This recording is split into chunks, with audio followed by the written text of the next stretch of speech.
Hello guys, this is day 4 of this crazy Adalo video challenge. So in today's video, we'll see how to make a Typeform replica. Okay, so basically what I'm talking about is the forms of Adalo are very, dull.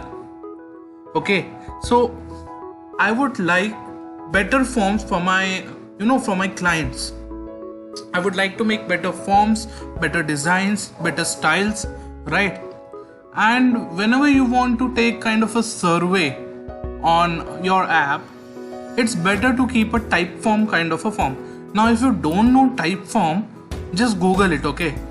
You will find it that the UI and the user experience of the Typeform is really good.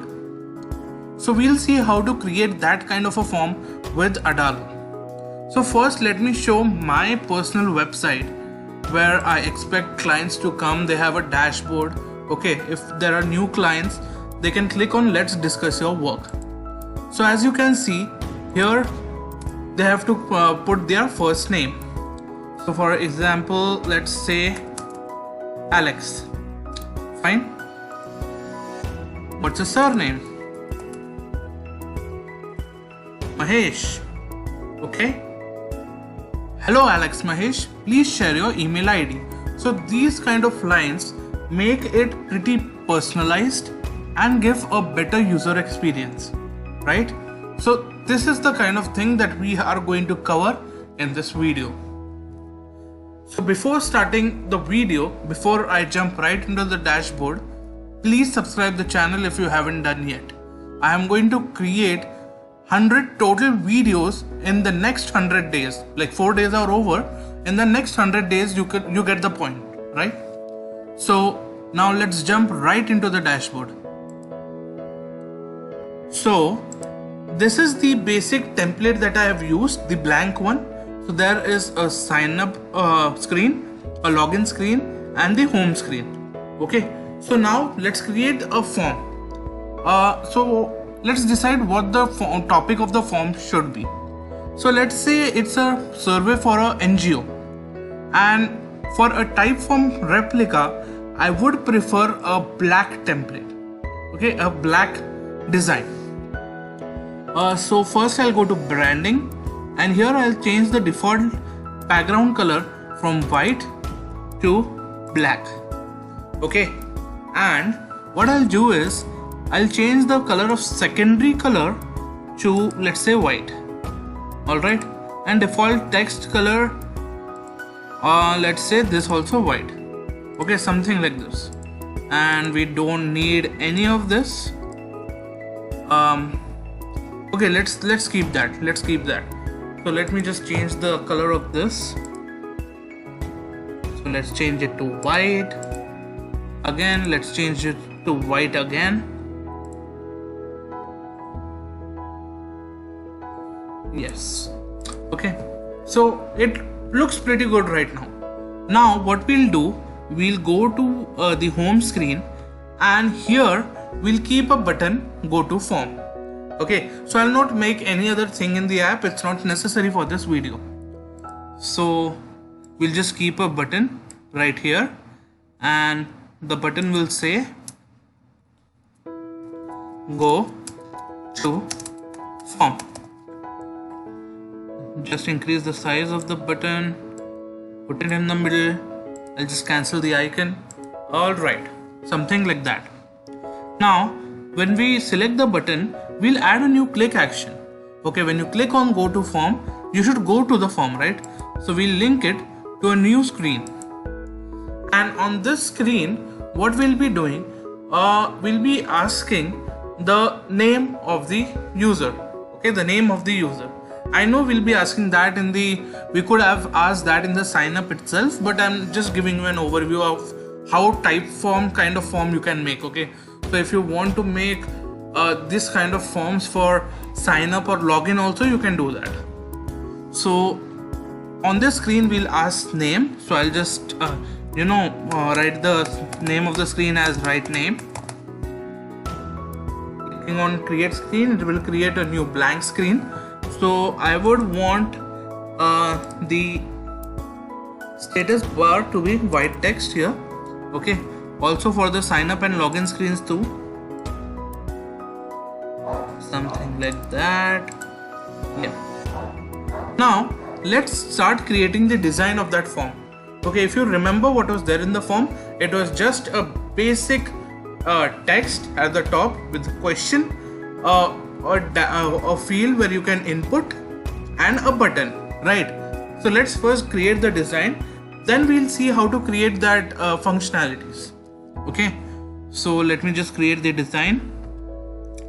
So I'll drag and drop a text component right here. This text will say, what is your name? Something like this. I'll increase the size of the text and I'll make it, let's say, semi bold. The text size, let's say 20. All right, and I'll bring it somewhere here. Perfect. Okay, so something like this, a little to the right maybe, because we have to give a numbering also. And then I'll duplicate it, write the number 1, and here it will be something like 1 and an arrow. Okay, and I'll decrease the size, something like this.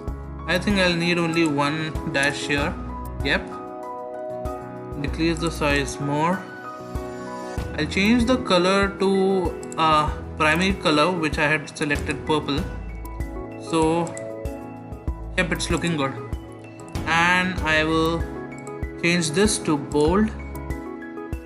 Alright, and I'll select on auto width and again deselect it.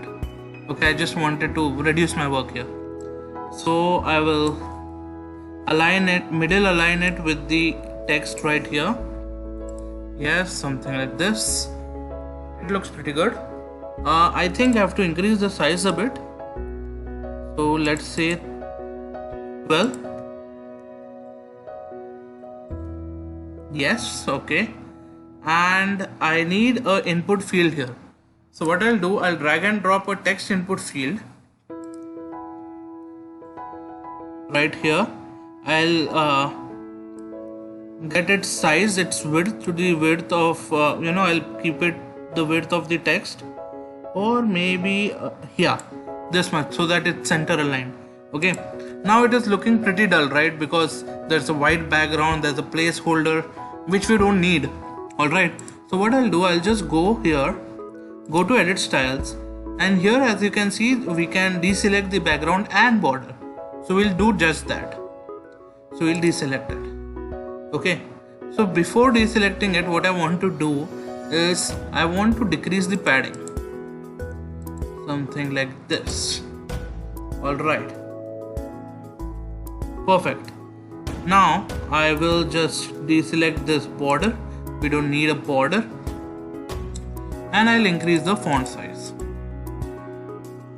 The font size, I'll make it 25. Okay, it looks cool when the name, because they have to write just their name, right? It will be max 2 letters, or you can just ask first name in this form, in this first screen. All right, so it looks cool. So the text color will be again primary color, and we don't want a placeholder. So what we'll do, we'll just delete the placeholder from here. There will be no default value, the type will be normal, so basically it will look blank. Okay, so now you'll ask how the user will know that okay, we have to input there. Simple, we put in a line. So we'll go to the simple section, we'll drag and drop a line right here. The line color will be white, and let it be of one size. So as you can see, it's right there. So I'll just align it to size of the input field, something like this. All right, I'll take this line a bit above, Perfect. So as you can see, now the user knows, okay, I have to click here and I can type. Alright. And there'll be two small buttons here. Okay. So for this, because this button, if you put this button, you can see this is very huge. Okay. And I hate this button. To tell you the fact, I hate this button. I always create custom buttons. So to create a custom button, again we'll go to add components, and here I will drag and drop the rectangle component right here. Okay, and I'll decrease the height a little bit. The width will be small, something like this. I'll give it a bit of rounding, maybe something like 4. Perfect. Okay, and the color of the button will be this. Okay, it looks cool. Now what I'll do, I will drag and drop a text component on it. The size will be 14. The color is white, right? Auto width take. I'll just deselect it again. And this will say okay. So that is a modern way of saying next. So I will again click on this and I will align it in the center a bit to the right, and I will decrease the width. Okay, now I'll just select both of them and make a group. So this became our custom OK button. Okay, and so we'll align it with the input, something like this. And again I will, okay, now beside this there was a back button, as you remember, right? So to create that kind of a button, again I will, drag and drop a simple rectangle component from here, something like this. And what I'll do, I will see what the size of this was. So it was 38 width and 23 height. So I'll keep the height as 23. Okay, and width we'll decide accordingly. So I'll just align it with this. And for this we just need a border. We don't need a background, we just need a border. So just select the border, and here you can do this, that change the color to purple again. Okay, and I will bring it back here a bit. So here we are going to write back. Keep the rounding as 4 as before, because the rounding for OK was 4. Okay, alright, it looks cool. Now what I'll do, I will again drag and drop a text component and decrease the size to 14. I'll write go back here. We'll write go in small and back as capital. It will look cool, that's it. So again auto width select, auto width deselect, and I will place it here. Bit space on the left, so I have to increase the size of this. Alright, so now this is also done. So when I click on this, what it should do, it should link me back. Okay, so now what I can do, I can select all of this and make a group. Okay, so why did we do that? Because when the user hasn't typed anything in the above field, we need to we need to hide this button. Okay, the button shouldn't be visible. So what we will do is we will basically put a conditional. What we will do is we will basically put a condition on this button. Okay, a visibility condition. So we'll select change visibility, and here we'll go select sometimes visible. Alright, and it will say will be visible if. Will be visible if. We'll go to so in the will be visible if section, just hover on form inputs and select input. Okay, so this input is basically this input. Okay, we didn't change the name of it. You can change it to name, let's say, or first name. Okay, so you can do that. So input is equal to empty. No, it should not be equal to empty.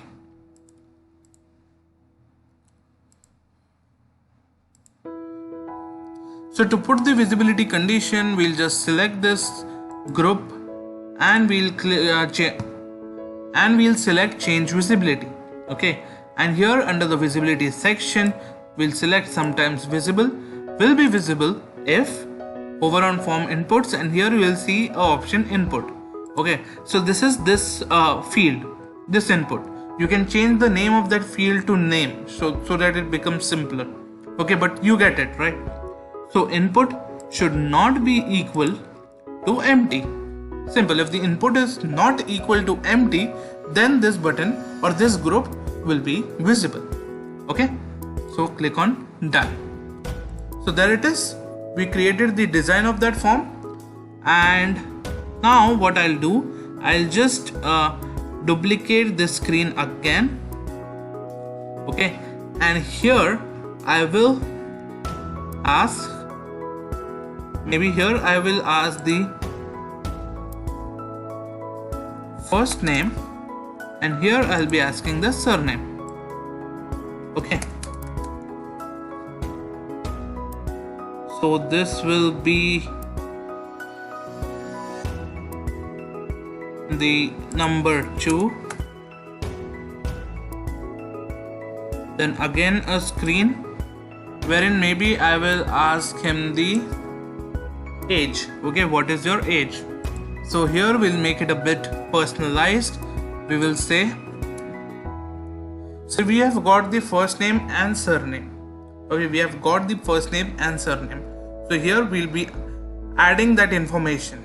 Okay, so to do that, first we need to link the screens so that these screens send the required data. Okay, so here basically it will say something like, hey, name, surname,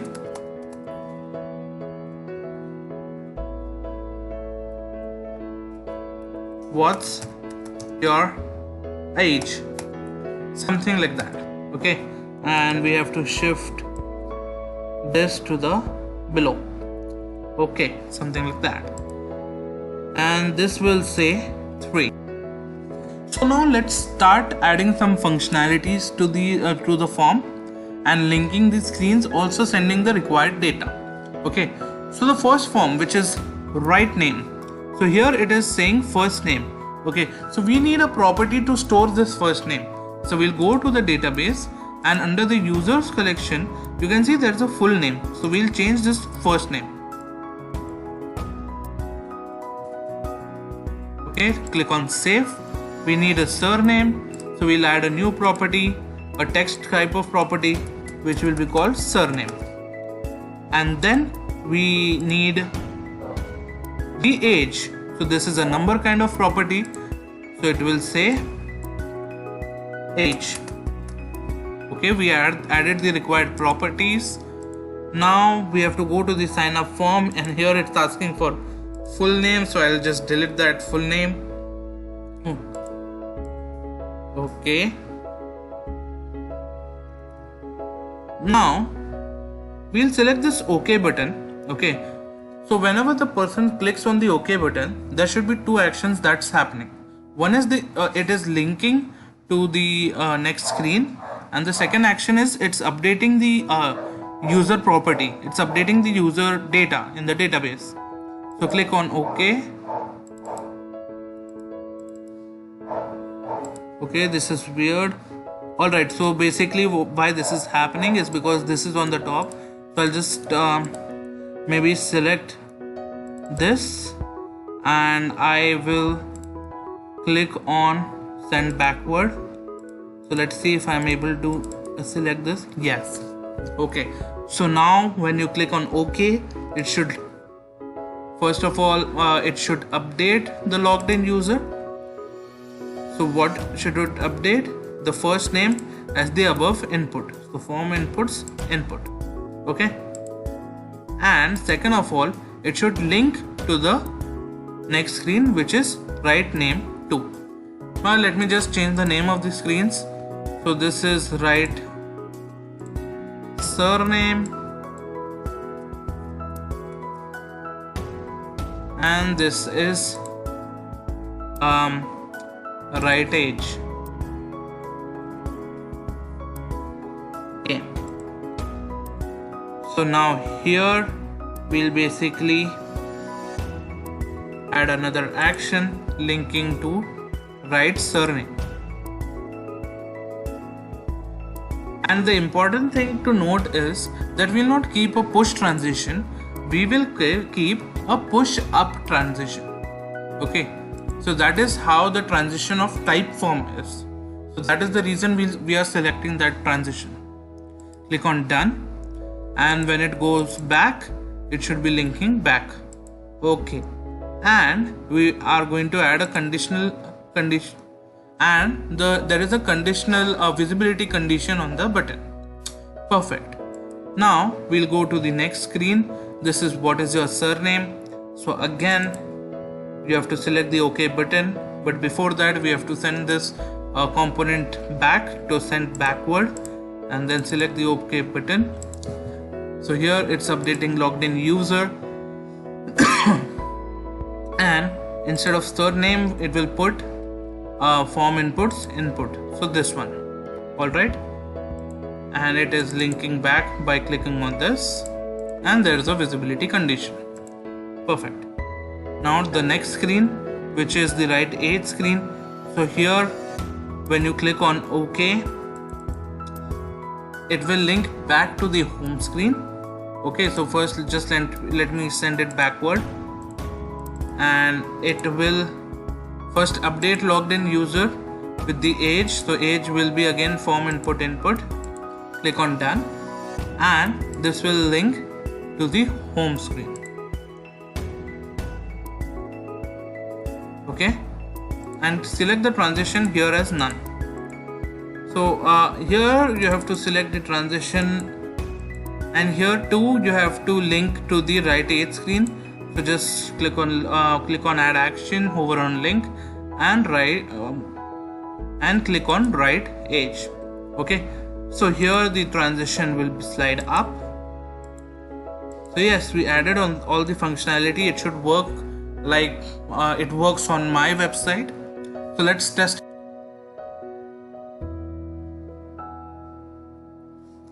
Click on go to form, and here the name is there. Click on OK.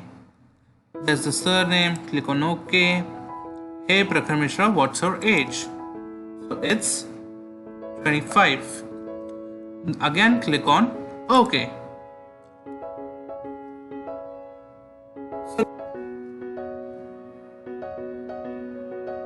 So now using these kind of forms, you can basically create a better user experience for your customers, or maybe for your clients' customers. Okay, so better the user experience, better the usage of the app, and more customers will be active. Alright, so use this type of form wherever you want to use it. Also try different other types of forms, because I personally feel that Adalo forms are very dull and there are very less customizations that you can do with it. So unless there is a new type of a component that some developer introduces, some external developer or the Adalo team itself, I think it's always better to create customized form wherever necessary. Okay, for login and sign up, you can use that Adalo form. But if there is something inside the application, I would suggest keep customized forms. So yes, that's it for the video. Tell me in the comment section below whether you liked the video, it helped you or not. And if you like this video, please click on the like button, subscribe to the channel, because I will be bringing amazing videos every day. So that's all for today. Cheers.